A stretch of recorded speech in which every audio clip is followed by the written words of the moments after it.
Hey guys, my name is Jazmin Rose and the title of my presentation is called Conquering the Fortune Teller Fish. Just wanted to thank you guys all in advance for coming to my presentation and sitting in and listening. And also, another reminder, don't peek in the packets just yet. For those of you who do not know me, you'll get to know me really quickly through this presentation because I kind of followed the whole past, present, and future model. The past, who I was then, present, how I see myself now, and the future, who I want to grow into. And I've also grounded this whole presentation on this fortune teller fish. Now, my story with this fish, in a nutshell, is years and years ago, me and my mom came across, my mom right there, came across this fish, and we were so fascinated by it, and so we bought it just to play with it. And so what you do is you take the fish out of the packet, you put it on your palm, and you kind of just watch and see what the motions are of this fish. And certain motions, like the way it curls and the way it dances in your palm are supposed to show and demonstrate, tell the essence of the beholder, according to the traits on the back. And so when I first held my fish for the first time, mine curled up at the sides. And my mom could not stop laughing because basically my fish was telling me fickle. Now, the definition of fickle is changing frequently, especially in regards to one's loyalties, interests, or affection. And that was me as a kid. I was fickle. I was always changing. But I feel like that was everybody as a kid, right? I mean, that's childhood development. The world was still so new to us, and we're still kind of figuring out what we like and don't like and who we are. At 12, I thought I grew out of this phase when I claimed basketball player as an identity, and I chose to commit to that sport.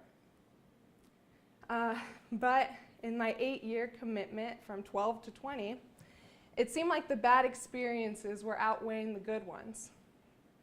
There was an experience I had where one of the teams I was playing with, we were doing a practice scrimmage, and I took the open shot and I made it. And after the scrimmage, my coach yelled at me, and he was like, "You do not shoot the ball, you pass the ball," and he pointed at, someone who he thought was better. And he told me, he said, "You're good, but you're never going to be great." So I kind of carried that along with me. And so, within those 8 years, I kept playing. And when I finally left the game, I began to link commitment with bad experiences, as if whatever I would commit to would always result into something bad. And this led to the lack of trust in my own decision-making and overall fear of commitment. Now, what had saved me from entirely losing myself was not only my faith, but it was also the understated yet consistent pursuit of journalism. Now, I say understated because I had always placed that in the back burner, in a sense, especially in the midst of basketball. That was my main priority. That was my identity, basically. And I wasn't really quite sure of how I saw myself in this particular profession, but it still remained a lingering motivation of mine. I transferred to Biola in the fall of 2014, a year after I left the game.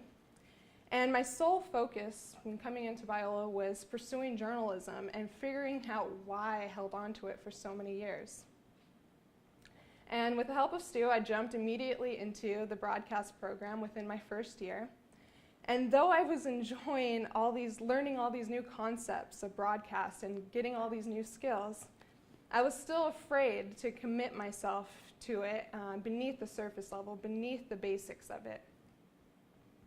It wasn't until I started interning that I was able to see the person I could be in journalism and vocally establish my commitment to becoming that person.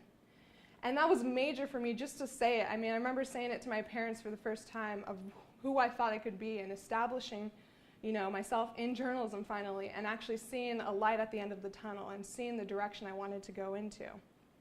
And none of this would have happened. I would have never been qualified for this internship without the experience I got from Biola, learning how to write for television, visual aesthetics, how to shoot, and editing, working with Final Cut. So because of my time restraint, I'm best narrowed down my experiences at Biola and my internship to the couple pivotal, challenging points in my life. So first, I'm taking a political journalism class with Dr. Longino, and I'm finishing it up, and that class has really challenged my vice of being fickle. You know, I came into the class as a non-participant of politics because I hated making decisions, you know, especially ones that there were always gray areas and there were so many polarizing sides. You know, I'd much rather be neutral because it was easier. So when I signed up for the class, I wanted to take it seriously and actually see if, you know, I would get a change in myself, if that was at all possible. And so taking this class in the midst of an inconceivable election season also helped me to actively discern what I thought was right, apart from, you know, my social influences, you know, different social groups like my parents, my family, and what they believe, and my friends, what they believe, my coworkers, and the working environment I was in, what they believed. You know, I wanted to know what I believe was right. So this November, I voted for the very first time, and I was actually confident in the research I had took the time doing and the final conclusions I had committed in my vote. Now, my next Biola experience I found pivotal was, also this past semester, was filling in the role of Eagle Vision Director this semester. It was a coveted role held by someone for, I think, like 4 or 5 years, and so I had never done anything like this before, and I had a new set of technology to learn and a new routine to follow. And I met with the old director, and he helped train me before the show started to run its course, and I literally wrote down everything I could, like word for word what he would say, and like the things that he chose to do and how he did things. And so when it came down to the first show, I had my notebook, had everything, and I was alone also, like, you know, he wasn't there, and so I was ready, I thought, and it was a disaster, you know. Literally everything went haywire, from technology, from me just like, you know, getting in the routine of it. And, you know, I put so much pressure, I put so much pressure on myself to fit into the mold of the old director and to try to make every decision he made, every call he made. And, you know, when things went haywire, I would be calling him on my cell phone, like, literally every 10 minutes, like, something happened again, what do I do, what do I do, what do I do, asking him, what would I do, what would you do? And I felt so bad for him. And then I was angry at myself because I was trusting him over me. I put no trust in myself. And so after that show, I'm going to be honest, I had that temptation, that fickle temptation to just drop it and run and get out of there, hide my face and leave. But I didn't, of course, and I would never abandon my team. Every week I went back into the control room on my own free time and I met with the production center guys, Mark and Hiram, and I relearned the whole system all over again to the best of my ability. And I became resourceful in troubleshooting the things that I could access, because I know they locked some things up where we had troubles with.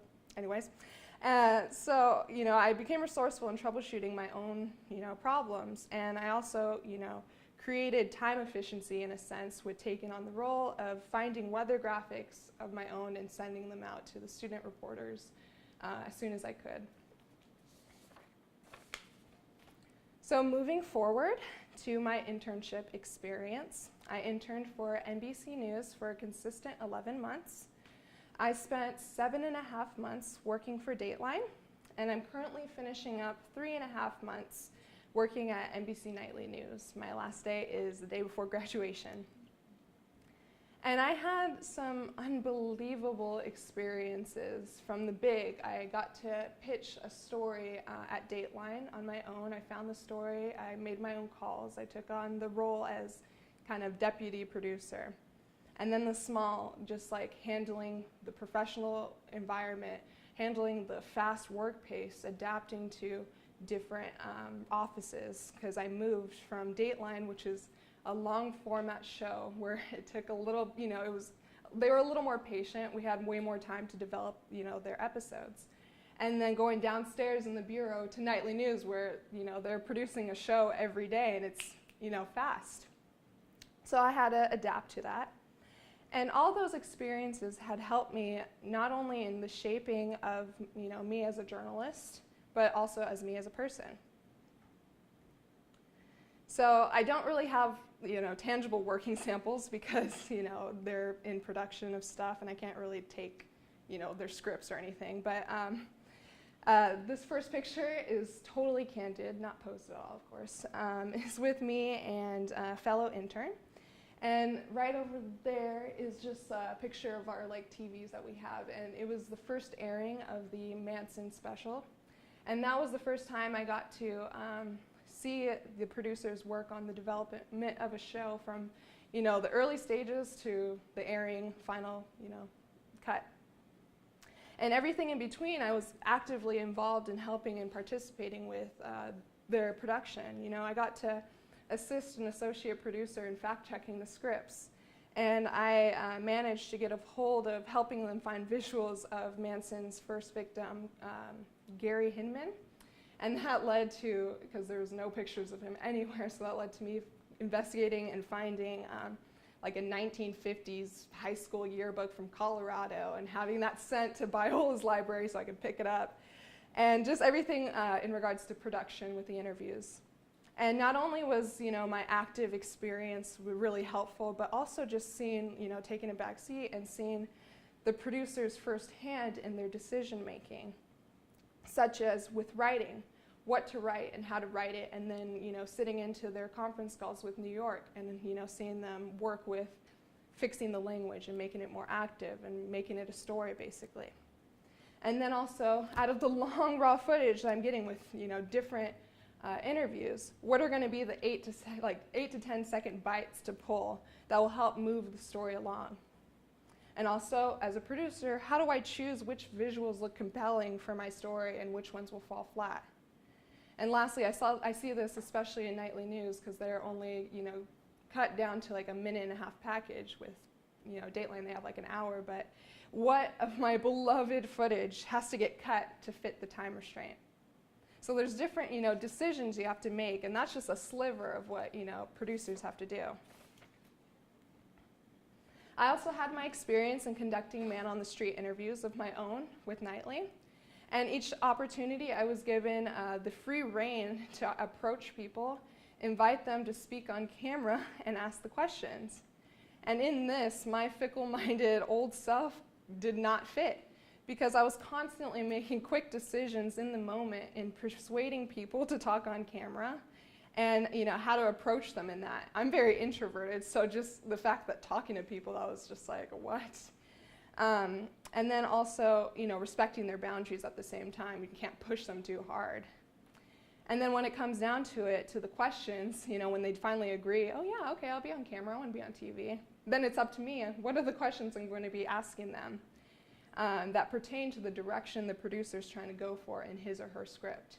Now, when I'd be doing these man-on-the-street interviews, I'd just be tag-teaming with a video producer. And sometimes they wouldn't even know what the coordinating producer would be, wanting. And they didn't give me, when they sent me out, they didn't give me a list of questions saying exactly, just say those questions. They just gave me a basic idea. Here's what we're going for in the story. Now try to find some, ask some questions and give us what we need so we can pull it for the final cut. And that was the first time I did it, I was by myself, me? It was unbelievable the trust they put in their interns for just stuff like this. But, I managed it and I ended up getting some stuff. So lastly, the future, who I strive to be. Now this was really hard for me. I couldn't end this presentation with a laid out ideal okay, in conclusion, I want to be a producer and that's going to happen, and boom, like that, it's going to happen. Because I'm currently taking account of all the weaknesses and strengths I have.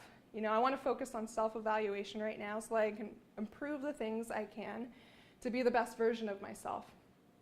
I want, as cliche as it sounds, I want to make a difference in journalism because of the power it has of influence, if only in the slightest. And, I would never want to rush into a profession where I feel unable to reach that goal.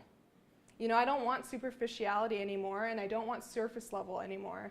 I don't want to just reiterate the news, but I want to be able to approach it with a new angle. So far, though, I have proved myself somewhat to confidently say that when I set a goal for myself, I will do anything to reach it and strive to overachieve it. You know, I don't want to just be good. I don't want to just settle for good, but I want to be great.